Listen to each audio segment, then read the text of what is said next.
So here today via a Zoom call, I've got Curtis Bradford, who's a national team coach with Austria Rugby and the director of rugby at Rugby Club Graz in Austria. How are you, Curtis? I'm very good, Joe. Thanks for having me, mate. No problem. So Curtis, I think a question a lot of people will be asking is, how did a rugby coach from West Wales end up in Austria?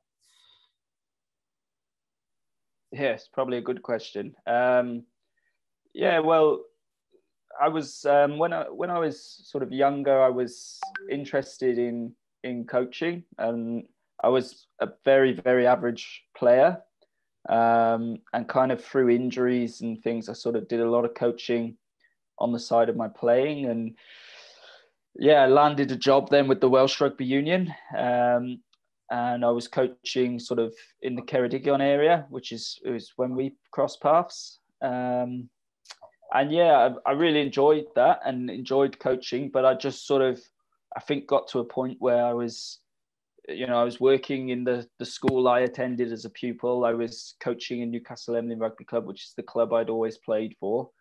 So I think there was just like a moment where I really needed a change. I wanted to get out and see different cultures, but also from a rugby perspective, experience new ways of playing and coaching and just seeing things a little differently.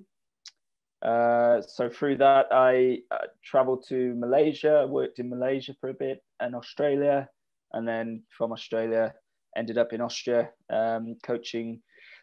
Initially, I was coaching the men's 7's national team, and I was working with Rugby Club Graz as well. And then that's just kind of snowballed then. So now I'm coaching both senior 7's teams, so men and women. And I'm the attack coach for the men's 15s, which is also a pretty fun experience. Yeah, it's fair to say you've racked up a fair few air miles during your time.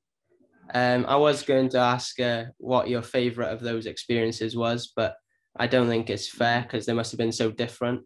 So instead, I'll try and ask you a few different questions. Firstly, where was the most fun place to coach and for tourism and culture?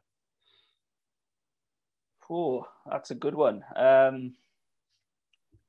So it's probably the most interesting place or the place that probably taught me the most as a coach was probably I worked with a charity called Friends of Rwandan Rugby. So you'd go to Rwanda, usually stay about 10 days and you coach in primary schools and you basically sort of work with the teachers in the schools to try and introduce rugby for them. And it's a bit of a social project that they sort of use rugby to sort of generate unity, I suppose, because there was a lot of troubles in Rwanda going back sort of 20 plus years. But the thing there is none of the kids could speak any English. And the coaches that were with us didn't speak a huge amount of English.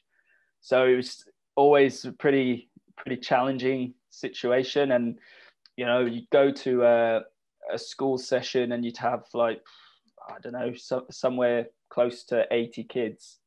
And you've got like a little sheet of paper with a few words to try and control these 80 kids and demonstrate what was going on. So that was a really fun experience and really, just challenging because you have to completely change the way you coach, So for example, coaching you in Ceredigion back in the day would have been a lot of conversation and it's very easy to explain. But there you haven't got that. So it's basically like playing charades, trying to demonstrate what you want. But very fun, very interesting. And then I would say culturally, when I was in Malaysia, that was very, I think Southeast Asia as a whole, but obviously when I was based in Kuala Lumpur, it was just a complete eye opener. I'd never seen anything quite like it, from Wales to Kuala Lumpur is just like, I think the biggest culture shift you can probably find. So for me, that was amazing. And really, I mean, I'd never really even lived in a city before. And then Kuala Lumpur is like a mega city, So it was really, very strange. It took me a few weeks to get used to that. But I really like Asian food, so that softened the blow somewhat. So that was, I think that was probably culturally the coolest one. In terms of your time in Rwanda, how much did that teach you, not just as a coach, but as a person? Yeah, to be honest, it's probably taught me more when I look back at it, if you get what I mean. Because I think when I went there, I probably, people tend to go to, places in Africa or places that are perceived as poorer countries, and then I think they say, oh, this has changed my life, and they come back for a week and maybe they behave slightly differently, but after a while you get your sort of your home comforts back and you kind of get back into your routine. But I think the older I've got and the more sort of into rugby I've got through my work, I kind of, so I think I'm very competitive. So sometimes it's good for me just to, think back to that and think like how pure that week was, how much fun everyone had, and just the real purpose of the week was just bringing people together, having fun and playing rugby. And I think I'm quite guilty sometimes of taking the results slightly too seriously. So every now and again, I do just have to kind of cast my mind back to that, and then I'm a little bit calmer, maybe not completely calm, but much calmer. And I think so that's probably the biggest lesson I've got from it is, we're very grateful in Wales, for example. We have a lot that people across the world don't have, and the ability to play rugby freely is also one of the things I would count as a reason we're lucky to be Welsh. So it was, I think it probably, as I said, it teaches me more the older I get, and the more I look back, it probably teaches me to be grateful and humble. Whereas at the time it was, to be completely honest, mate, at the time it was probably just something cool to say I'd done. I probably didn't really understand how much of an impact it would have on me until, I guess, time's passed and I look back at it and I think, wow, that was unbelievable. Yeah, my next question kind of possibly ties back to Rwanda, and it is, which experience are you most proud of in terms of the difference you made to a community? I think, again, it probably would go back to Rwanda. Although I would say Rwanda is probably the obvious one because of the nature of the visit, with a charity and trying to do a lot of good work around rugby.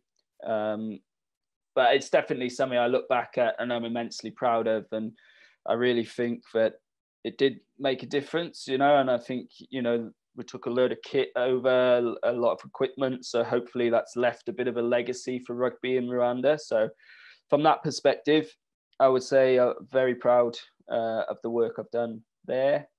But I would say I'm pretty proud of everywhere I've gone, really. I mean, you make impacts, I think, in different ways. But, I hope when I leave Austria, I can look back and say, this is what we built over however long I stay for. And, when I look at the other places, I like to think there's little, legacy is quite a corny word, I think, but there's little bits of a legacy that hopefully I've left behind.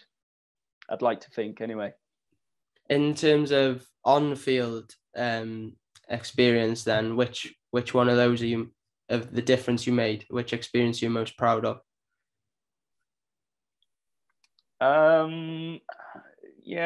I mean, so I also coached a season when I was 20. I was a player coach in an island called Åland, and this place is located between Sweden and Finland. And the club, I think, was only 2 years old, and they'd only ever won one game.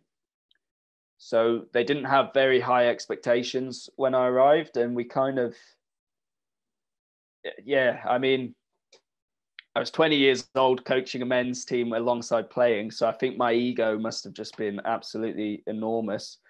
And when I look back to how I coached it now, I think, whoa, that was not good coaching at all. But at the time, we managed to put some good performances together. We kind of understood what our strengths were.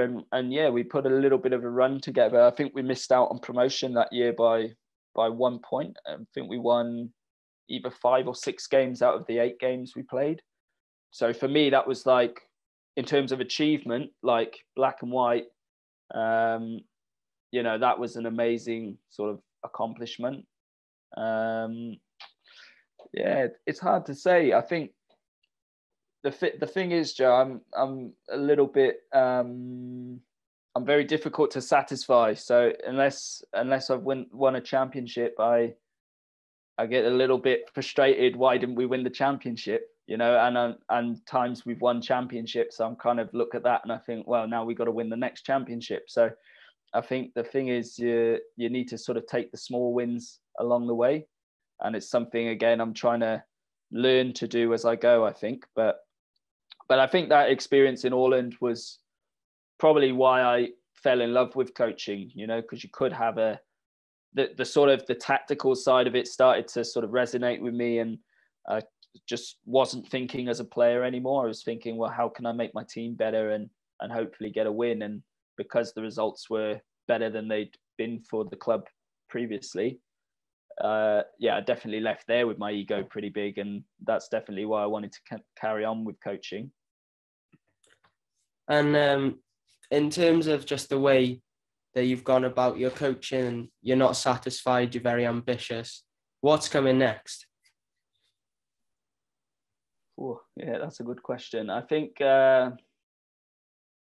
in terms of with Austria, we're hoping, obviously everything depends on the pandemic at the minute, but we're hoping that the European conferences will be on for the 7's. So with our women's team, the women were relegated the year I arrived, or the year before I arrived, sorry. So when we took over, it was, we had a really good squad there, and it was just, we're trying to put the pieces together, and they were a very good team anyway. So it's just about making small tweaks, and I think we finished 3rd in my first year, and the top 2 get promoted. So then it was all on sort of 2020, but that was the year we were going to try and get promoted, and obviously then the pandemic. So I think with the women, we're just hoping, I suppose, that we can really develop and improve. And I think if we sort of tick all the boxes along the way, then we think we'll be in a good position to get promotion, which would be a wonderful achievement for the girls, because they're just about the most committed group of rugby players I've ever met. So it would be really nice for them to get that. I think from the men's 7's as well, we just want to develop and improve.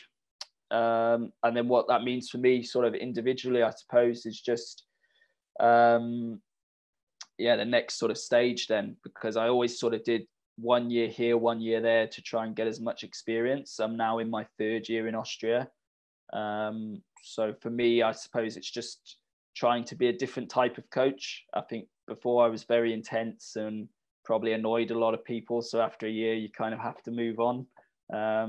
Whereas now I'm trying to look at things with a big picture, or look at things in the big picture. So trying to think in a 5-year period, where were we at the start? Where do we want to be by year 5? So I think it's, again, just challenging the way I coach. And whenever my time in Austria is up, I think, hopefully I'll have developed a lot more as a coach to take those next steps, whatever they may be.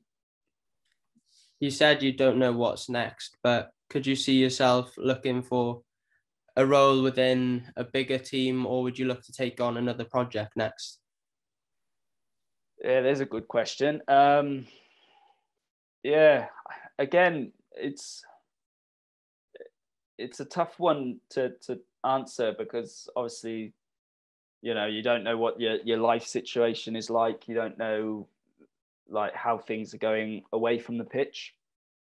But yeah, I think yeah, again, there's two sides to the coin. I think for me, I want to challenge myself and I want to be as good a coach as I can be, whether that's, coaching, village rugby, or if that's coaching higher up the levels professionally, whatever that is. I just want to be as good as I can possibly be. So there is part of me that would, of course, like to take the challenge and climb the divisions and go into more elite rugby, I suppose.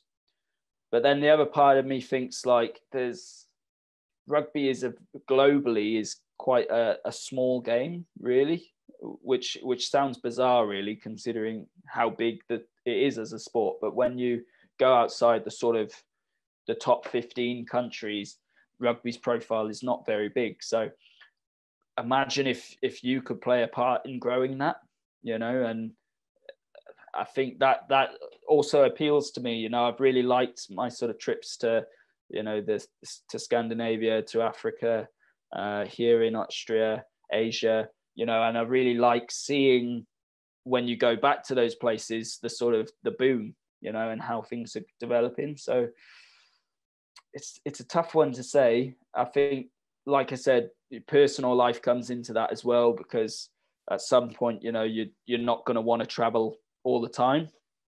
So there is an element of that comes into my head. But I think for now, I just really love the experience of going to different places and trying to help as much as you can to grow the sport and make the sport as attractive as possible in that country, wherever it be. So it's a tough one, Joey. I think it would depend on the job. I think Wales won 2 games in a row, so I don't think that job's going to come up for a while. So yeah, there's some moments in this interview that I haven't managed to bring up parts of your past in certain countries, because you've been to so many. But I think we've managed to cover the past, present, and the future of your career. Thank you very much for your time and for speaking to me. No, thank you very much, Joe. I enjoyed it.